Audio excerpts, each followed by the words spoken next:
오늘 이 말씀을 중심으로 당나귀 기지를 다스리라, 당나귀 기지를 다스리라 라는 제목으로 함께 말씀을 나누도록 하겠습니다. 요즘 청년들의 취업이 참 쉽지 않습니다. 그래서 취업을 위해서 많이 기도하고 노력도 많이 기울입니다. 그럼에도 불구하고 우리 흔히 말하는 3D 업종, difficult, dirty, 그리고 dangerous, 어렵고 그리고 일하기 힘들고 또 지저분하고 이런 일들에는 사람들이 많이 몰리질 않는다고 하죠. 의대 같은 경우도 어려운 정형외과나 심장 전문의는 사람이 갈수록 모자라는 반면 성형외과나 피부과는 사람들이 많이 몰린다고 하지 않습니까? 보통 청년들에게 어떤 직장을 얻고 싶은가라고 물으면 그렇게 힘들지 않고 근무 시간, 퇴근 시간 정확하고 연봉도 괜찮은 직장. 세상에 그런 직장이 있을까요? 있다고 하는 분들도 있겠습니다. 그런데 사실은 더 중요한 질문이 있습니다. 그것은 내가 가는 그 직장이 아무리 좋은 자리라 하더라도 내가 누구와 함께 일하느냐 하는 것입니다. 여러분, 아무리 직장 근무 여건이 좋아도 함께 일하는 사람이 악마 같으면 타인은 지옥이다. 뭐 그런 영화도 있지 않습니까? 거기는 지옥입니다. 아무리 일하는 여건이 열악하고 좋지 않아도 같이 일하는 사람이 힘이 나고 좋고 천사 같으면 거기가 천국이 되죠. 그러면 우리는 어디에 가야 될까요? 보통 우리의 사명은 어둠의 빛을 비추기 때문에 지옥 같은 곳에 파송받아 천국으로 바꿔야 할 사명을 가진 사람들입니다. 전에 한국경영자총협회에서 전국에 있는 405개의 기업을 대상으로 신입사원 채용 실태를 조사한 적이 있습니다. 그 결과 대학을 졸업한 신입사원의 경우 1년 내 퇴사율이 30%에 이르는 것으로 나타났습니다. 30% 정도면 이제 4명에 1명 아니면 3명에 1명 정도 되는데 이게 1년도 되지 않아서 대부분 퇴사한다는 겁니다. 여러분, 취업이 어려워서 경쟁률도 센데 이런 경쟁률을 뚫고 취업을 해도 4명 중 1명은 일을 하다가 그만둔다는 겁니다. 왜 이렇게 쉽게 금방 그만둘까요? 신입사원이 퇴사하는 가장 큰 이유는 조직에 적응을 하지 못해서 그렇습니다. 조직의 업무 그리고 조직 문화와 압력, 이거를 버텨내지를 못하는 것이죠. 이게 퇴사 이후에 거의 절반을 차지합니다. 쉽게 말하면 소망을 갖고 좋은 직장, 안정적인 직장이라고 해서 열심히 공부해서 들어갔는데 가서 보니 일은 내가 생각했던, 기대했던 일은 아니고 그 안에 관계도 너무너무 힘들고 시기, 질투, 미움, 압박, 갑질 너무 많고 내가 기대했던 일들이 아니기 때문에 결국은 나중에 이제 버틸 에너지가 소진이 됩니다. 그래서 언제까지 버텨야 되나 그런 고민도 없습니다. 그냥 아무 말도 없이 바람과 함께 사라집니다. 잠수 타는 거죠. 없어져요. 전에 우리나라의 이 아들러의 심리학을 다룬 미움받을 용기라는 책이 큰 센세이션을 일으킨 적이 있습니다. 아들러에게 우리나라 사람들이 그렇게 열광했던 이유가 뭐냐? 그거는 버텨내는 힘과 용기를 가지라고 말하기 때문입니다. 우리가 사회에서 인간관계 갈등과 스트레스가 얼마나 많습니까? 다른 사람들의 인정과 시선에 휩쓸리고 또 휘둘리고 자신답게 살아가는 법을 잃어버리는 경우가 참 많습니다. 아들러는 우리한테 어떤 상황에 있든지 주변에 휘둘리지 말고 자신의 삶을 주체적으로 세워서 당당하게, 그럼 이제 미워하지 않겠습니까? 주변에서 미움받을 각오를 하고 버텨낼 수 있는 용기를 내라, 이렇게 격려합니다. 하지만 그런 가운데 우리에게 찾아오는 불이익과 어려움은 참 감당하기가 어렵습니다. 문제는 내가 그런 데서 도저히 버티지 못할 것 같을 때 어떻게 해야 하느냐 하는 것이죠. 여기에는 2가지 방법이 있습니다. 첫 번째는 상황을 변화시키는 겁니다. 두 번째는 상황을 바라보는 나를 변화시키는 겁니다. 우리가 보통 원하는 것은 뭐냐? 상황이 변화되기를 원하는 겁니다. 근데 상황은 잘 변하지 않죠. 변화시키려면 거센 저항이 많습니다. 언론에 폭로한다. 거센 저항이 있고 압박이 위아래로 오고 막 이렇게 됩니다. 그러면 내가 차라리 때려치고 다른 곳으로 간다. 그럼 다른 곳으로 가면, 다른 직장으로 넘어가면 이 상황이 없어질까? 그렇지 않습니다. 다른 곳에 가면 조금 지나면 또 비슷한 상황이 찾아오고 내가 걸리는 그 지점에서 또 마음이 어려워서 걸려 넘어집니다. 결국 버티지 못하면 계속 끊임없이 도망가야 하는 상황이 펼쳐집니다. 이때 사실 진짜 필요한 것은 우선적으로, 물론 환경도 바꿔야 되겠지만 필요한 것은 뭐냐? 이 상황을 바라보는 나의 관점, 그리고 나를 변화시키는 겁니다. 근데 신기한 건 내가 변하기 시작하면 나를 그렇게 가로막던 환경들도 서서히 변하면서 부드러워지고 유들거려진다는 것입니다. 자, 오늘 우리가 읽은 이 본문에 하갈이 나옵니다. 여종이죠. 여주인 사례를 피해서 도망갔습니다. 쉽게 말하면 여주인의 갑질을, 압제에 견디다 못해 도망갔습니다. 하갈은 이런 더러운 여주인을 만난 것이 천추의 한이다 이러고 도망갔을 겁니다. 그런데 성경을 자세히 또 들여다보면 하갈이 꼭 불쌍하다고만 생각은 들지 않습니다. 항상 양쪽 얘기를 다 들어봐야 돼요. 왜 그러냐? 자신이 아브라함의 아이를 임신하자 여주인 사례를 자기가 먼저 드러내놓고 멸시했기 때문에 그렇습니다.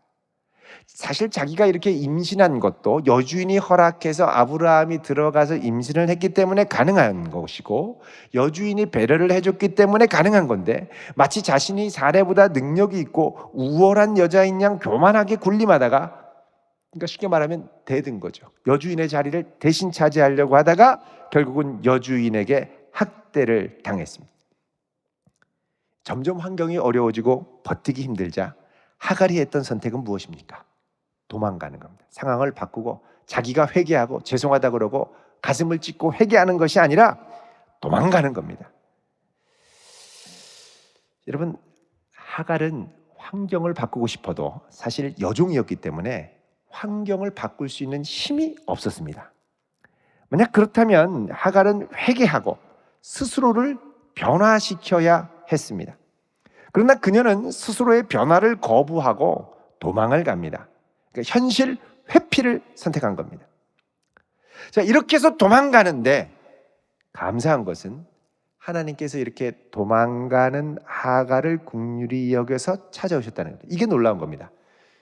내가 도망가면 하나님이 그냥 에이 도망가고 말아라 이러시는 게 아니라 도망가도 찾아오시는 하나님. 하나님이 오셔서 뭐라 그럽니까? 9절에 보면 여호와의 사자가 그에게 이르시되, 그죠? 내 여주인에게로 돌아가서 그 수하에 복종하라 그럽니다. 자, 하나님이 뭐라 그러시냐? 너 돌아가서 복종하라. 쉽게 말하면 뭐냐? 너 가서 자존심 접고 버티라는 겁니다. 버티라는 거. 아니 난 미칠 것 같아가지고 못 견뎌서 도망갔는데 가서 버티라는 거예요. 여러분, 하나님은 왜 하갈에게 돌아가서 버티라고 하셨을까요? 그게 두 가지 이유를 생각할 수 있습니다. 첫 번째는 이 버티지 못하고 도망가는 이 길, 내가 선택할 때는 일단 눈에 보이는 최선입니다. 못 견디겠어 이 여자. 그리고서 도망가. 이게 최선인 것 같아요. 보통 여자를 제일 못 견디게 만드는 건 여자입니다. 시어머니와 며느리 이 관계가 있죠. 여자 상사한테 찍힌 여자 부하 죽어납니다. 그러니까 못 견디고 도망가는 거죠. 근데 하나님이 뭐라 그러냐? 너 돌아가라는 거예요. 돌아가면, 내가 도망가면 살 것 같은데, 여러분, 광야에서 여자가 혼자 도망가면 조금 지나지 않아서 물이 떨어지죠. 물길을 찾을 수가 없습니다. 야생 생활을, 방목 생활, 목축 생활을 잘 안 해봤기 때문에, 또 곳곳에 이 사막에는요 아무것도 없는 것 같지만 전갈, 여러분 전갈하면은 막 사랑스럽고 볶아 먹고 싶고 튀겨 먹고 싶으십니까? 끔찍하죠. 물리면 죽는데요. 독사, 살모사, 이 독충과 또 가끔씩은 맹수들도 아주 방울뱀 같은 애들 아주 드글드글하죠. 그러니까 결국 도망가면 살 것 같은데 도망가다 보면 죽게 돼 있습니다. 그러니까 내가 살려고 도망가서 살려고 선택한 이 길이 결국은 죽는 길입니다. 대부분 이걸 몰라요. 내가 도망가면 살 것 같은데 이게 결국 내가 죽는 길임을 모르고 도망가요. 버티다가 못 견디겠다고 때려치고 나가면 그게 살 길 같은데 결국은 자신을 끌어내리는 경우가 많습니다. 두 번째로 하나님이 하갈에게 돌아가라고 하신 것은 비록 하갈이 아브라함의 언약 안에 있지는 않았지만 그녀에 대한 비전과 계획을 갖고 계셨기 때문입니다. 10절에 보면 여호와의 사자가 또 그에게 이르시되 내가 내 씨를 크게 번성하여 구수가 많아 셀 수 없게 하리라 그러죠. 자, 하나님은 하갈이 잉태한 자녀가 장차 아브라함의 언약과는 상관이 없는 육신의 자녀지만 그런 하갈의 자녀에게도 은혜를 베푸시기를 원하셨고 그런 계획을 갖고 계셔서 하갈의 자녀도 나중에 사례를 통하여 나올 자녀처럼 크게 번성하게 하겠다고 하시고 뿐만 아니라 이름까지 준비하고 계셨습니다. 11절에 보면 내가 임신하였은즉 아들을 낳으리니 그 이름을 뭐라고요? 이스마엘, 이스라엘과 비슷하죠. 이스마엘, 하나님이 들으셨다. 하나님이 너를 들으셨다 이 말입니다. 하나님이 내 고통을 들으셨음이로다. 하나님이 들으셨다. 그리고 뭐라 그러냐? 돌아가라, 버텨라. 그리고 이 하나님이 갖고 계신 약속은 하갈이 돌아가서 버틸 때 비로소 하나님이 열매를 맺고 성취하겠다라고 말씀하십니다. 여러분, 우리는 버티는 게 무의미하다고 생각합니다. 그런데 버티는 기간이 하나님이 우리를 위해서 준비하시는 또 다른 기간이 됩니다. 여러분, 우리가 설 때 근육도 이 버티는 힘이 있어야죠. 버티지 못하면 척추가 휘고 근육, 몸이 안 좋아집니다. 이게 버티는 힘. 매미가 요즘에는 이 날이 안 더우니까 매미가 좀 갈등하는 것 같아요. 밖에 나와야 되나 말아야 되나, 울어야 되나 말아야 되나. 지금 같으면 뭐 사방에 맴매맴매 하는데 매미 소리 딱 2번 들었습니다. 교회 근처에서 1번, 저기 어디 가서 1번, 딱 2번밖에 못 들었습니다. 근데 매미가 보통 땅 속에서 7년을 버티다가 견뎌내고 나서야 위로 올라와서 4주간 울다가 죽죠. 여러분, 매미가 밑에서 버틴 7년이 의미 없는 시간입니까? 아닙니다. 나오려면 반드시 필요한 시간입니다.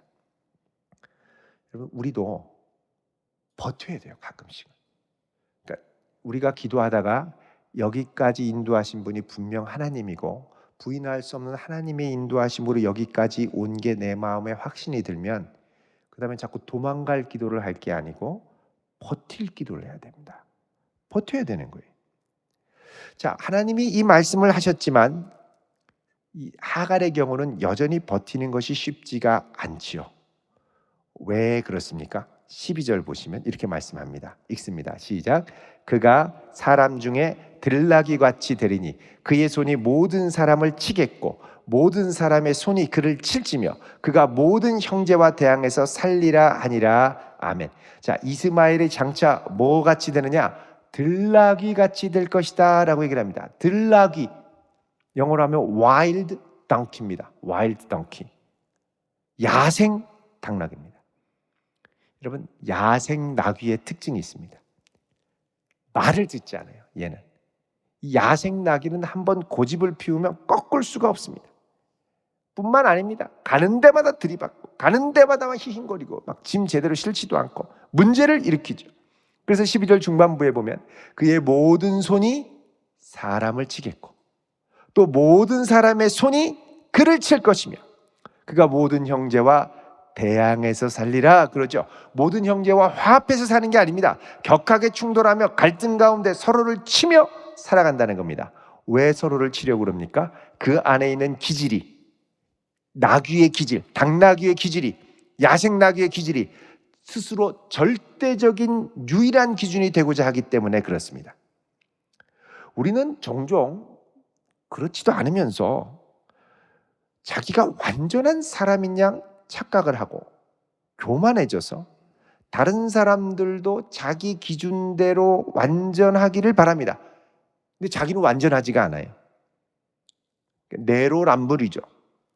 그래서 다른 사람이 못마땅하고 잘 믿지를 않습니다. 만약 여러분 이 가정에서 부모님이 자녀에게 완전한 것을 자꾸 요구하고 몰아가면 이 자녀는 파괴적인 성격을 갖기 쉽습니다. 그리고 다른 사람과 쉽게 친구가 되지 못합니다. 이런 사람은 누가 받아주느냐? 누가 친구가 되느냐? 무조건 이 사람을 받아주고 무조건 옳다고 해주고 무조건 인정해주고 아니면 반대로 무조건 밑에서 아부하고 최고라고 그러고 이런 사람 외에는 친구가 될 수가 없습니다. 두 부류죠. 정말 하나님의 은혜로 사랑으로 받아주는 사람 아니면 이용해 먹으려고 하는 사람 두 부류 중에 하나가 친구가 되지 않으면 보통 사람과는 친구가 되기 쉽지 않습니다. 만약에 누군가가 그 사람에게 정직하게 그 사람에 대해서 이야기를 하면 분노를 참지 못하죠. 폭발하고 들이받고 절교하고 헤어집니다. 자, 오늘 본문의 말씀은 하나님께서 이스마엘이 장차 이런 기질을 가질 것이라고 말씀을 합니다만 사실 이 기질은 누구로부터 온 거냐? 하갈로부터 온 겁니다. 하갈 자신의 기질이죠. 하갈은 여종이었지만 그 누구에게도 길들여지지 않았고 오히려 교만하게 여주인을 멸시하면서 자기가 여주인인 양 행사했습니다. 스스로 절대적인 기준이 된 거죠. 여주인인 사례가 이런 하갈에게 분노해서 오만한 태도를 길들이려고 하니까 길들여질 바에야 죽겠다! 그리고 뛰쳐나가는 거 아닙니까? 그러니까 이 기질을 이스마엘이 그대로 물려받은 거예요. 사람 중에 보면 유난히 들나귀 기질이 강한 사람이 있습니다. 그런 사람은 어떤 틀에 이렇게 순응하고 따라오라고 하면 막 죽기보다 싫어하는 사람이 있어요. 우리 자녀들 중에도 보면은 막 그렇게 혼나고 맞아가면서도 결국은 자기 하고 싶은 대로 하는 자녀들이 있죠. 엄마가 이런 자녀를 보면서 내 뱃속에 나왔지만 도대체 너는 이해할 수가 없다. 왜 그러냐? 이러죠. 달래도 안 되고 돈 줘도 안 되고 때려도 안 되고 결국은 바락바락 쓰고 땀 흘리면서 자기 하고 싶은 대로만 합니다. 이런 사람은 너무나 길들이기가 어렵습니다. 망할 때까지 길들여지지 않죠. 이런 들나귀의 기질은 정도의 차이는 있어도 우리 모두에게 어느 정도는 다 조금씩은 있습니다. 성도들 중에도 들나귀 성도가 있습니다. 이 들나귀 성도는 누구의 말도 듣지 않습니다. 자기는 완벽하다고 생각합니다. 완벽하지 않은데. 그리고 다른 사람들에게 완벽한 것을 바랍니다. 자기는 완벽한 교회를 기대합니다. 근데 자기는 하나도 완벽하지 않습니다. 그러다가 누군가가 옆에 있는 사람에게 이미 그 사람에게 있는 그대로 얘기를 해주면 거품을 물면서 흥분합니다. 마음에 들지 않는다고 그냥 박차고 나가버리죠. 새가족 교육을 받으라고 그러면 막 거품을 물면서 지금 내가 신앙생활 몇 년째 하는데 나보고 아직까지 새가족 하라고 그러냐고. 아니 교회 왔으니까 새가족이죠. 헌가족이신가요?